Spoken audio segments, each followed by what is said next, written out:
Hello friends, അകലെ latest review. Prathapan രാജുവിനോട് പറയുന്നു, ഇനി മുതൽ നീ എന്നോടൊപ്പം വരണ്ട, എൻ്റെ ഓഫീസ് കാര്യങ്ങളൊക്കെ ഇനി ശേഖരൻ നോക്കിക്കോളും. നീയും ഋതികയും പോയി ദീപക്കിനെ ഓഫീസിൽ പോയി സഹായിച്ചാൽ മാത്രം മതി എന്നിങ്ങനെ ദേഷ്യത്തോടെ പറഞ്ഞിട്ട് പ്രതാപൻ അവിടെ നിന്ന് പോവുകയാണ്. എന്ത് ചെയ്യാൻ, അച്ഛൻ പറഞ്ഞതനുസരിച്ചല്ലേ പറ്റൂ. അങ്ങനെ രാജുവും ഋതികയും ദീപക്കിൻ്റെ ഓഫീസിൽ സ്റ്റാഫായിട്ട് വർക്ക് ചെയ്യാൻ വന്നിരിക്കുവാണ്. ദീപക്കിനാണെങ്കിൽ ഈ അവസരം രാജുവിനോടും ഋതിയോടുമുള്ള പ്രതികാരം വീട്ടാനായിട്ട് അവൻ ഉപയോഗിക്കുവാണ്. രണ്ടുപേരെയും ഞാനിവിടിട്ട് പൊരിക്കും എന്ന് പറഞ്ഞിട്ട് അവൻ ഋതികയെ ഓഫീസിലുള്ള വർക്കുകൾ ഏൽപ്പിക്കുന്നു. രാജുവിനെ കൺസ്ട്രക്ഷൻ കമ്പനിയുടെ മേൽനോട്ടത്തിനായിട്ട് പറഞ്ഞു വിടുവാണ്. വെയിലത്ത് കിടന്ന് അവൻ പൊരിയട്ടെ എന്ന് മനസ്സിൽ പറഞ്ഞവൻ ചിരിക്കുവാണ്. ഋതിക അങ്ങനെ ഓഫീസിൽ ലാപ്ടോപ്പ് നോക്കി എന്തോ വർക്കൊക്കെ ചെയ്തുകൊണ്ടിരിക്കുവാണ്. ദീപക്കാണെങ്കിൽ ഓഫീസിൽ വരുന്നത് വർക്ക് ചെയ്യാനേ അല്ല, അവിടെയുള്ള പെൺപിള്ളേരെയൊക്കെ എങ്ങനെങ്കിലും വളയ്ക്കണമെന്നുള്ള ഒറ്റ ഉദ്ദേശമേ ഉള്ളൂ. ഓഫീസിലെ ജയലേഖയെ വളയ്ക്കാൻ വേണ്ടി പല പണികളും ഇങ്ങനെ ദീപക്ക് നോക്കുവാണ്. അവൾ അതിലൊന്നും വീഴുന്നതുമില്ല. ഈ ശ്രീലേഖ വളരെ സൈലൻ്റ് ആണല്ലോ, ഈ മിണ്ടാപ്പൂച്ച കല ഉടയ്ക്കുമെന്നാണ് അമ്മ പറഞ്ഞിട്ടുള്ളത്. അവളെ അങ്ങനെ അങ്ങ് വെറുതെ വിടാൻ പറ്റില്ല, അവളെ എങ്ങനെങ്കിലും ഒന്ന് മുട്ടിക്കളയാം എന്നും പറഞ്ഞ് പെട്ടെന്ന് ദീപക് ഫോൺ എടുത്തിട്ട് പറയുന്നു, ആ ജയലേഖ ഇങ്ങോട്ട് വരാൻ പറ. ജയലേഖ ഇങ്ങോട്ട് വരുന്ന സമയം കൊണ്ട് പെട്ടെന്നൊന്ന് ഒരുങ്ങാൻ വേണ്ടി ദീപക് ഫോൺ എടുത്ത് അവൻ്റെ മുഖമൊക്കെ നോക്കുന്നു, തലമുടിയൊക്കെ ഒന്ന് ഒതുക്കി വെക്കുന്നു. അങ്ങനെ അഴകിയ രാവണൻ അങ്ങനെ ഒരുങ്ങുവാണ്. മേ ഐ കമിൻ സാർ എന്നും പറഞ്ഞ് ജയലക്ഷ്മി അകത്തോട്ട് വരുന്നുണ്ട്. ഒരു ഒലിപ്പിച്ച ചിരിയുമായിട്ട് ദീപക്, ആ കമിൻ, ടേക്ക് യുവർ സീറ്റ്. എന്തിനാടാ താൻ വിളിപ്പിച്ചത്, നിന്റെ സ്വഭാവം എനിക്കറിയാവടാ എന്ന ഒരു ഭാവത്തിൽ തന്നെ ജയലക്ഷ്മി ഇങ്ങനെ ദീപക്കിനെ നോക്കുവാണ്. പെട്ടെന്ന് ദീപക്, താൻ എന്താടോ ഇങ്ങനെ, വീട്ടിലും താൻ ഇങ്ങനെ തന്നെയാണോ, എപ്പോഴും സൈലൻ്റ് ആണോ? സാറേ, ഞാൻ ആവശ്യത്തിന് മാത്രമേ സംസാരിക്കൂ. ഓ അങ്ങനെയാണോ, എനിക്ക് അങ്ങനെയുള്ളവരെയാ ഇഷ്ടം. എന്തൊരു ശാന്തതയുള്ള സ്വഭാവം. അല്ല, ജയലേഖ ഓഫീസിൽ വന്നത് മുതൽ ഞാൻ ശ്രദ്ധിക്കാൻ തുടങ്ങിയതാ. അങ്ങനെ ദീപക്കിൻ്റെ പഴയ പണി തുടങ്ങുവാണ്. എനിക്ക് ജയലേഖയെ വലിയ ഇഷ്ടമാണ്. ജയലേഖ ഇതിനു മുമ്പ് ഏത് ഓഫീസിലായിരുന്നു?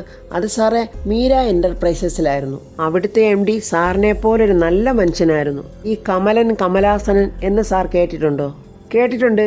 അയാൾ 10-12 പേരെയൊക്കെ ഒറ്റയ്ക്ക് വെട്ടിക്കൊന്ന ആളല്ലേ? അതെ സാറേ, അതെ, എൻ്റെ ചേട്ടനാ. പ്രസന്നവദനായിട്ട് ഒലിപ്പിച്ചുകൊണ്ടിരുന്ന ദീപക്കിൻ്റെ മുഖം ഒന്ന് കാണണം. ജയലേഖ പറയുക, മീര എൻ്റർപ്രൈസസിലെ MD സാറിനെ പോലെ നല്ലവനായ ഒരു ഊളയാ. എന്നോട് എന്തൊക്കെയോ മര്യാദകേട് പറഞ്ഞു.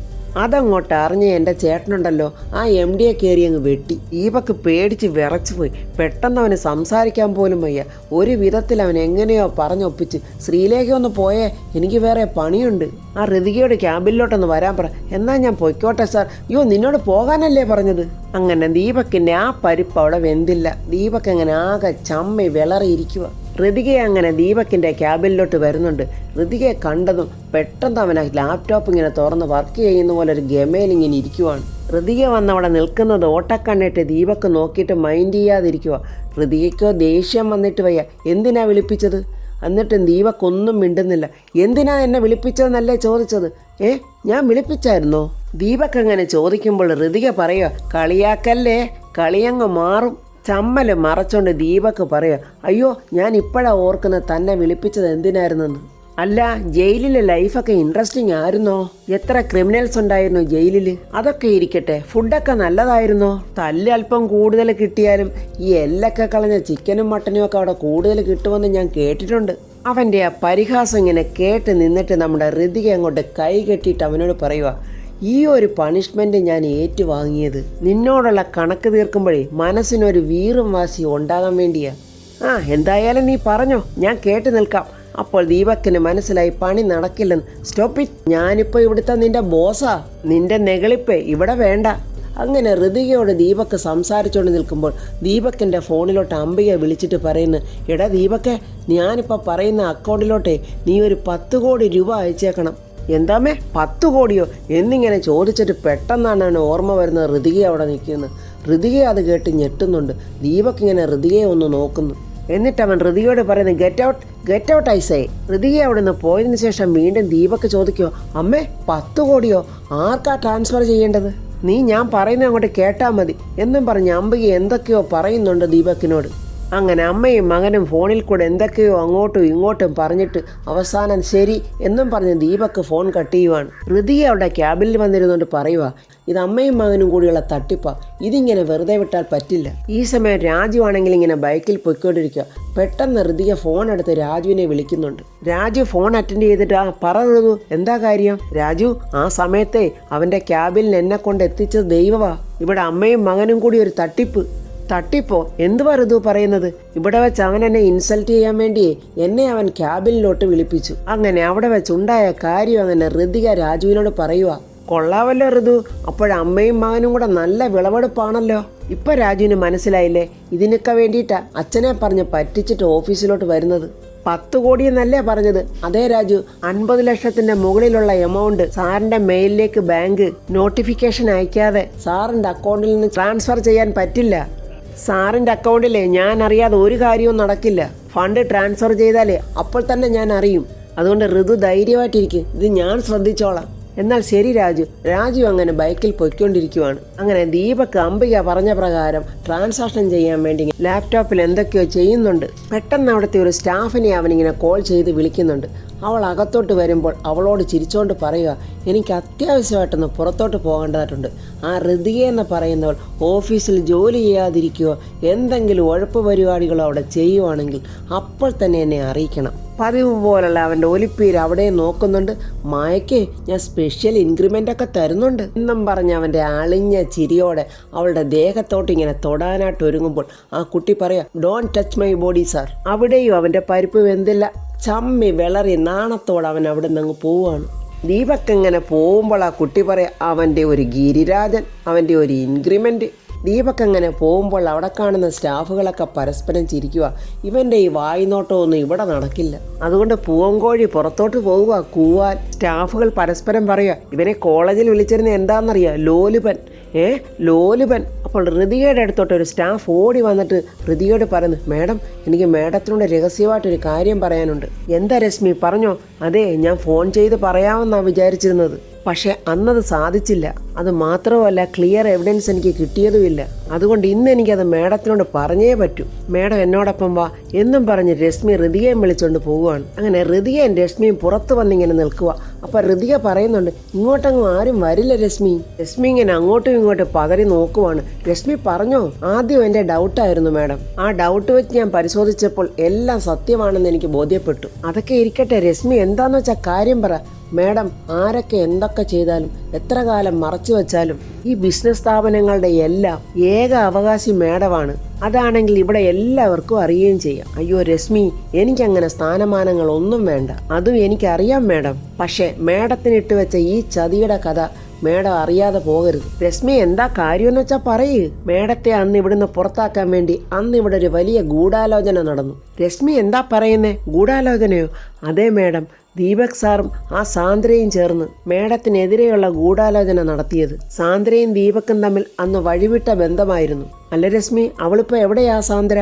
അവള് ജയിലിലായി. രശ്മി, എന്താ പറയുന്നത്? അവള് ജയിലിലോ? അങ്ങനെ അന്ന് ദീപക്കും സാന്ദ്രയും ചേർന്ന് നടത്തിയ കഥകളും ദീപക്ക് സാന്ദ്രയ്ക്ക് പ്രതിഫലമായി കൊടുത്ത ഒരു പെട്ടി നിറയെ നോട്ടും അതും കൊണ്ട് സാന്ദ്ര ഇങ്ങനെ പോകുമ്പോൾ സാന്ദ്ര അറിയാതെ തന്നെ ആ ബോക്സിൽ ദീപക്ക് മയക്കുമരുന്ന് വെച്ചിരുന്നു. ദീപക്ക് അവളെ കുടുക്കിയതും പോലീസിനെ കൊണ്ട് പിടിപ്പിച്ചതും രശ്മി അങ്ങനെ ഋതിയോട് പറയുവാണ്. ഇതൊന്നും കേട്ടിട്ട് വിശ്വസിക്കാനാകാതെ ഋതിക ചോദിക്കുക, അയ്യോ രശ്മി, ഇങ്ങനെയൊക്കെ നടന്നായിരുന്നോ? ഇതൊന്നും ഞാൻ അറിഞ്ഞിരുന്നില്ല. മേഡം എന്തിനാ വിഷമിക്കുന്നത്? അവൾക്കിത് കിട്ടണം. അത്തരം ഒരു ചതിയാണ് അവൾ മേഡത്തിനോട് ചെയ്തത്. അവർ ചെയ്ത ചതി എന്താണെന്ന് രശ്മി ഒന്ന് വ്യക്തമാക്കി പറഞ്ഞേ. അത് മേഡം, അന്നുണ്ടായ 20 കോടിയുടെ നഷ്ടമെന്ന് പറയുന്നത് സാന്ദ്രയും ആ ദീപകും കൂടി ഉണ്ടാക്കിയതാ. അവർ ചെയ്ത എല്ലാ തിരിമറികളുടെ ഡീറ്റെയിൽസും ഞാൻ കളക്ട് ചെയ്തിട്ടുണ്ട്. മേഡം വാ, ഞാൻ കാണിച്ചു തരാം എന്നും പറഞ്ഞ് രശ്മി ഋതിയെ വിളിച്ചോണ്ട് പോവുകയാണ്. രശ്മി അങ്ങനെ അവളുടെ ക്യാബിനിൽ ഋതിയെ കൊണ്ടുപോയി അവളുടെ ലാപ്ടോപ്പ് ഓൺ ചെയ്ത് കാണിക്കുമ്പോൾ ഋതിയെ ഇങ്ങനെ ഞെട്ടി വായും പൊളിച്ച് നിൽക്കുക. എന്നിട്ട് പറയാ, അന്നേ എനിക്ക് സംശയം തോന്നിയതാ, പക്ഷെ ഞാൻ അതിൻ്റെ പുറകെ പോയില്ല. ചതിച്ചവരെ അങ്ങനെ വെറുതെ വിടാൻ പാടില്ല മേഡം. രശ്മി, ആദ്യം ഞാൻ ആ കമ്പനിക്ക് ഒരു മെയിൽ അയക്കട്ടെ. അങ്ങനെ വലിയ സന്തോഷത്തോടെ ഋതിക കമ്പനിക്ക് മെയിൽ അയക്കുവാണ്. ഈ സമയം പ്രതാപൻ ശേഖരനോടും അപ്പുവിനോടും ഒന്നിച്ച് വീട്ടിലിങ്ങനെ സന്തോഷത്തോടെ വർത്തമാനം പറയുകയാണ്. അപ്പു എന്തൊക്കെയോ ഇങ്ങനെ പറഞ്ഞ് ചിരിക്കുവാണ്. അപ്പം പ്രതാപൻ ചോദിക്കുക, ചെറുക്കൻ എത്ര വയസ്സുണ്ട്? അത് വല്യച്ഛ 2ാം ക്ലാസ്സിലോ മറ്റോ പഠിക്കുക. ഒരു തണ്ണിമത്തൻ പോലെ ഉരുണ്ടുരുണ്ടാ അവൻ്റെ വരവ്. കത്ത് കൊണ്ട് തന്നിട്ട് മോളോട് അവൻ എന്താ പറഞ്ഞത്? പ്രതാപൻ ചോദിക്കുക. അത് വല്യച്ച, ആ കത്തവൻ എനിക്ക് കൊണ്ട് തന്നിട്ട് പറയുക, ദിസ് ഈസ് മൈ ഹാർട്ട് എന്ന്. തിരിച്ചോണ്ട് പ്രതാപൻ പറയാ, എന്ന് വെച്ചാൽ അത് അവൻ്റെ ഹൃദയമാണെന്ന്. പ്രതാപനും ശേഖരനും അപ്പുവും യാമിനിയും ഋതികയും രാജു എല്ലാവരും ഇങ്ങനെ സന്തോഷത്തോടെ റൂമിൽ നിൽക്കുവാണ്. അപ്പോഴാണ് പുറത്ത് കാറിൽ അംബികയും മകനും വന്നിറങ്ങുന്നത്. അംബിക മകനോട് പറയുന്നു, എടാ ദീപക്കെ, എന്തായാലും ആ ഒരു കാര്യം ഓക്കെ ആയി. 10 കോടി പോയാലെന്താ, അവൻ ആ കുറ്റം ഏറ്റെടുത്തില്ലേ? അതെന്തായാലും നന്നായമ്മേ. പ്രോബ്ലം സോൾവ് ചെയ്തില്ലെങ്കിൽ നമുക്കൊരിക്കലും സ്വസ്ഥത കിട്ടില്ലമ്മേ. എന്തായാലും സമാധാനമായല്ലോടാ മോനെ. അമ്മേ, നമുക്കെന്താ, വല്യമ്മാവൻ്റെ കാശല്ലേ, അയാളുടെ കാശിങ്ങനെ പോകുന്നതിനകത്ത് നമുക്കെന്താ ഛേദം? മരങ്ങോടൻ പ്രതാപവർമ്മയ്ക്ക് ഇടയ്ക്കിടയ്ക്ക് നമ്മളിങ്ങനെ ഓരോ പണികൾ കൊടുക്കണം. എന്നാ നീ വാ എന്നിങ്ങനെ ചിരിച്ച് സന്തോഷത്തോടെ രണ്ടുപേരും അകത്തോട്ട് വരുന്നുണ്ട്. പ്രതാപൻ അപ്പുവിനോട് ചോദിക്കുക, അല്ല മോളെ, അവൻ ആ ലെറ്ററിൽ എന്തായിരുന്നു എഴുതിയിരുന്നു? അത് വല്യച്ച, ഐ ലവ് യു. എല്ലാവരും ഇങ്ങനെ പൊട്ടിച്ചിരിക്കുക. ശേഖരൻ പറയാ, ഇവനൊക്കെ വളർന്നിട്ടാ ദീപക്കാകുന്നത്. അംബിക നോക്കുമ്പോൾ എല്ലാവരും വലിയ സന്തോഷത്തോടെ ചിരിച്ച് വർത്തമാനം പറയാം. അംബികയ്ക്ക് സൂയിക്കുവോ? അവൾ പറയുക, ഇവിടെ മൊത്തം ചിരിയും കളിയൊക്കെ ആണല്ലോടാ മോനെ, ഇവൻ്റെ മൂടോട്ടൊക്കെ മാറിയോ? ശേഖരൻ അങ്ങോട്ട് നോക്കുമ്പോൾ അമ്മയും മോനും അവിടെ നിൽക്കുക. ശേഖരൻ ചിരിച്ചുകൊണ്ട് പറയാ, ആ പറഞ്ഞു തീർന്നില്ല, മുടിഞ്ഞ ആയസ, ദാണ്ട ദീപക്ക് വന്നല്ലോ. അംബിക മോനും അവരുടെ അടുത്തോട്ട് വരിക. അംബിക ചോദിക്കുക, അല്ല ഇവിടെ എന്താ എല്ലാവരും ചേർന്നൊരു വട്ടമേശാ സമ്മേളനം? ഉടനെ ശേഖരൻ പറയാ, ഇവിടെ കുറെ നാളുകൊണ്ട് പിരിമുറുക്കമായിരുന്നല്ലോ, ചേട്ടൻ്റെ മൂടൊന്ന് ചേഞ്ച് ആയപ്പോൾ ഞങ്ങൾ എല്ലാവരും കൂടെ ഒന്ന് ഒരുമിച്ചിരുന്നതാ. അല്ല, നിങ്ങൾ രണ്ടുപേരും കൂടി ഇത് എവിടെ പോയതായിരുന്നു? അത് ഞങ്ങളൊരു കാര്യത്തിന് വേണ്ടി പുറത്തു പോയതായിരുന്നു. എന്നാൽ നിങ്ങൾ എല്ലാവരുടെ തമാശ പറഞ്ഞിരിക്കും, ദീപക്കെ വാടാ എന്നും പറഞ്ഞ് അംബിക വേതാളം മോനെയും വിളിച്ചുകൊണ്ട് പോകുന്നുണ്ട്. പ്രതാപൻ അപ്പോൾ പറയുന്നത്, ദീപക്ക് അവിടെ നിന്ന് നിന്നേ. അമ്മയും മകനും ഒന്ന് ഞെട്ടി. പെട്ടെന്ന് അംബിക, എന്താ പ്രതാപ, ഞാൻ അവനെയല്ലേ വിളിച്ചത്, ചേച്ചിയല്ലല്ലോ. രണ്ടുപേരും നിന്ന് പരുങ്ങുവാണ്. പെട്ടെന്ന് അംബിക, ഇതാ ചെല്ലടാ, നിന്റെ വല്യമ്മാവനല്ലേ വിളിച്ചത്. പ്രതാപനും അല്പം കലിപ്പി തന്നെ, വല്യമ്മാവനും അപ്പച്ചി അമ്മാവനും ഒക്കെ അവിടെ നിൽക്കട്ടെ, നീ ഇങ്ങോട്ട് നീങ്ങി നിന്നേ. ദൈവമേ, കാണിച്ച കൊള്ളരുതായ്മകളൊക്കെ വല്യമ്മാവൻ അറിഞ്ഞോ? പേടിച്ച് വിറച്ച് ദീപക് ഇങ്ങനെ പതുക്കെ നീങ്ങുന്നുണ്ട് പ്രതാപൻ്റെ അടുത്തോട്ട്. പ്രതാപൻ പെട്ടെന്നൊരു പേപ്പർ എടുത്ത് ദീപക്കിൻ്റെ നേരെ നീട്ടിയിട്ട് ചോദിക്കുന്നു, എന്താ ഇത്? ദീപക് ഇങ്ങനെ കുന്തം വിഴുങ്ങിയ പെരിച്ചാഴിയെ പോലെ നോക്കി നിൽക്കുക. പ്രതാപൻ വിടാൻ പ്ലാനില്ല. ഇതൊക്കെ എന്താണെന്നാ ചോദിച്ചത്? അംബികയും പേടിച്ചു നിൽക്കുക. ഋതിക ഇങ്ങനെ ദേഷ്യത്തോടെ നോക്കി നിൽക്കുന്നുണ്ട്. അംബിക ചോദിച്ചത് കേട്ടില്ലേ, പറയടാ. പ്രതാപൻ അങ്ങനെ ദേഷ്യത്തോടെ ചോദിക്കുമ്പോൾ ദീപക് വിറച്ചോണ്ട് പറയാ, ഇതൊക്കെ ഫേക്കാ, ഇതൊന്നും എനിക്കറിഞ്ഞുകൂടാ. ആഹാ, നിനക്കിതൊന്നും അറിയില്ലേ, എന്നാലേ നിന്നെക്കൊണ്ട് ഞാൻ സത്യം പറയിപ്പിക്കാം. പ്രതാപന് ദേഷ്യം കൊണ്ട് വയ്യ. എടാ, എൻ്റെ മുന്നിൽ നിന്ന് വേഷം കെട്ടാതെ സത്യം തുറന്നു പറയടാ. ശേഖരനും ദേഷ്യം കൊണ്ട് വിറയ്ക്കുക. ഇവനോട് ഇങ്ങനൊന്നും ചോദിച്ചാൽ ഇവൻ സത്യം പറയില്ല ചേട്ടാ, ഇവൻ പക്ക ക്രിമിനലാ. അംബിക, എടാ ശേഖര എന്നിങ്ങനെ ദേഷ്യത്തെ വിളിച്ചിട്ട്, എന്താടാ ദീപക് ഇവരൊക്കെ ചോദിക്കുന്നത്? അമ്മ, അത് ഈ ഋതിക ഇവള് കാണിച്ച ക്രമക്കേടുകളാ, അതൊക്കെ എൻ്റെ തലയിൽ കെട്ടിവെക്കാൻ നോക്കുക. അങ്ങനെ പറഞ്ഞു തീർന്നതും ദീപക്കിന്റെ കരണം പുകച്ചൊരൊറ്റടി പ്രതാപൻ. എന്താടാ പറഞ്ഞത്? ഋതിക കാണിച്ച ക്രമക്കേടുകളോ? മര്യാദകൾ പറയുന്നോടാ നീ? എൻ്റെ ഓഫീസിൽ കയറി എന്തും ചെയ്യാമെന്ന് നീ അങ്ങ് വിചാരിച്ചോ? അതൊക്കെ ഞാൻ ഒറ്റയ്ക്ക് കഷ്ടപ്പെട്ട് പടുത്തുയർത്തിയ പ്രസ്താവനകളാ. അതിനകത്ത് കയറി ഏത് റാസ്കലിനും എന്തും ചെയ്യാമെന്ന് വിചാരിച്ചോ? ഇവൻ അസൂയയും പ്രതികാരമാ, ഋതികയോടുള്ള പ്രതികാരം. ചേട്ടാ, ഋതുമോളോട് ഇവൻ പ്രതികാരം തുടങ്ങിയത് ഇന്നോ ഇന്നലെയോ അല്ല, അത് പണ്ട് മുതലേ തുടങ്ങിയതാ. ശേഖരൻ അങ്ങനെ പറഞ്ഞപ്പോൾ അംബികയാണെങ്കിൽ ശേഖരനെ പച്ചയ്ക്ക് കൊളുത്തണമെന്നുള്ള ദേഷ്യത്തിൽ നോക്കുക. പ്രതാപൻ വീണ്ടും ദേഷ്യത്തോടെ പറയുക, ഋതികയെ ഓഫീസിൽ നിന്നും പുറത്താക്കാൻ വേണ്ടി ഇവൻ അന്ന് രഹസ്യമായി ഓഫീസിൽ കയറി. എന്നിട്ട് ഇവൻ്റെ ഒരു രഹസ്യക്കാരി സാന്ദ്രയുമായി ചേർന്ന് നടത്തിയ തരികിടകളായി ഇതൊക്കെ. ഇത്രയും നേരം ഒന്നും മിണ്ടാതെ നിന്ന് കേട്ടോണ്ടിരുന്ന ഋതിക പറയുക, 20 കോടി നഷ്ടപ്പെടുത്തി എന്നെ പുറത്താക്കാൻ വേണ്ടി. എന്നിട്ടത് ഇവനും അവളും കൂടി എൻ്റെ തലയിൽ കെട്ടിവെച്ചു. ഋതിക അങ്ങനെ പറയുമ്പോൾ എൻ്റെ ദൈവമേ എന്നും പറഞ്ഞ് യാമിനി ഇങ്ങനെ അമ്പരന്ന് നിൽക്കുക. അപ്പു പറയുക, ഇവനെയൊക്കെ കൊല്ലുകയാണ് വേണ്ടത്. അവിടെ അടങ്ങിയിരിക്കടി നച്ചൂലെ, നിനക്കുള്ളത് ഞാൻ വെച്ചിട്ടുണ്ട് എന്ന ഭാവത്തിൽ അംബിക ഇങ്ങനെ അപ്പുവിനെ നോക്കുന്നു. പ്രതാപൻ വീണ്ടും പറയുക, ഓഫീസിലെ മിക്ക സ്റ്റാഫുകൾക്കും ഈ ചതിയുടെ കാര്യം അറിയാമായിരുന്നു. ഇവനെ പേടിച്ചിട്ടാ അവരാരും മിണ്ടാതിരുന്നത്. ഇത്തരം ദ്രോഹിയൊക്കെ ഞാൻ എന്താ ചെയ്യേണ്ടത്? എന്തായാലും ഇവൻ്റെ കാര്യത്തിൽ അന്തിമമായ ഒരു തീരുമാനം എടുത്തേ പറ്റൂ. എല്ലാം കൈവിട്ടു പോവുകയാണല്ലോ എന്ന് മനസ്സിലാക്കിയ അംബിക പതിവ് പോലെ നാടകം കളിക്കാൻ തുടങ്ങി. നേരാണോടായി കേൾക്കുന്നതൊക്കെ? അംബികയുടെ അഭിനയം കണ്ട് രാജുവിന് ചിരിക്കാനോ കരയണോ എന്ത് ചെയ്യണോന്നറിയാതെ ഇങ്ങനെ നോക്കുക. അംബിക അങ്ങോട്ട് കള്ളക്കണ്ണുനീര് തുടങ്ങി. എന്തിനാടാ ദ്രോഹി നീ ഇങ്ങനെയൊക്കെ ചെയ്തത്? പ്രതാപനൊഴിച്ച് അംബികയെ അറിയാവുന്ന എല്ലാവരും ആ അഭിനയം കണ്ട് ചിരിയടക്കി ഇങ്ങനെ നിൽക്കുകയാണ്. അംബിക അഭിനയം അങ്ങ് തുടരുക. എന്തിനാടാ ദ്രോഹി നീ എൻ്റെ വയറ്റിൽ വന്ന് പിറന്നത് എന്നും പറഞ്ഞ് ദീപക്കിനെ അടിക്കുകയൊക്കെ ചെയ്യുവാണ്. കുടുംബം നശിപ്പിക്കാനായിട്ട് പിറന്നവനെ എന്നൊക്കെ പറഞ്ഞ് അടിക്കുക. ആരും അനങ്ങുന്നില്ല. അമ്മ എന്നെ തല്ലല്ലേ തല്ലല്ലേ എന്നവൻ പറയുന്നു. അംബികയാണെങ്കിൽ മനസ്സിൽ പറയുക, എൻ്റെ മകനെ ഇത്രയൊക്കെ അടിച്ചിട്ടും ആരും ഒന്ന് വന്ന് തടയുന്നില്ലല്ലോ. സഖി കെട്ടി യാമിനി വാ തുറന്ന്. ഇതൊക്കെ ഇവനെ രക്ഷിച്ചെടുക്കാനുള്ള ഇവരുടെ ഒരു അഭിനയമാണ്. ഇത് എത്ര പ്രാവശ്യം നമ്മൾ കണ്ടിട്ടുള്ളതാ. അംബികയുടെ കണക്കുകൂട്ടലുകൾ തെറ്റി. പ്രതാപൻ കയറി ഇടപെടുമെന്നും പ്രതാപനെ സംരക്ഷിക്കുമെന്നും ഒക്കെ വിചാരിച്ച്. പക്ഷേ പ്രതാപൻ ഒന്നും മിണ്ടുന്നില്ല. ഇനി ഇവിടെ നിന്നാൽ ശരിയാകില്ലെന്ന് മനസ്സിലാക്കിയ അംബിക പോടാ അങ്ങോട്ട് എന്നും പറഞ്ഞ് മകനെ തള്ളിവിടുമ്പോൾ രാജു പോകാൻ വരട്ടെ അവിടെ നില്ല് എന്നും പറഞ്ഞ് രാജു ദീപക്കിനെ പിടിക്കുന്നുണ്ട്. അങ്ങനെ അങ്ങ് പോകാൻ വരട്ടെ അവിടെ നില്ല്. ഈ വക അഭ്യാസ നാടകങ്ങളൊക്കെ ഞങ്ങൾ ഒത്തിരി കണ്ടതാ. ഇതിലൊന്നും വലിയ പുതുമയില്ല.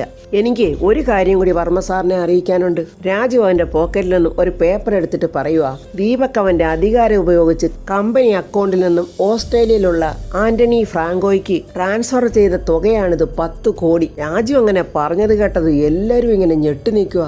പ്രതാപൻ ശ്വാസം പോലും വിടാൻ മറന്നുപോയതുപോലെ ഇങ്ങനെ നിൽക്കുന്നു.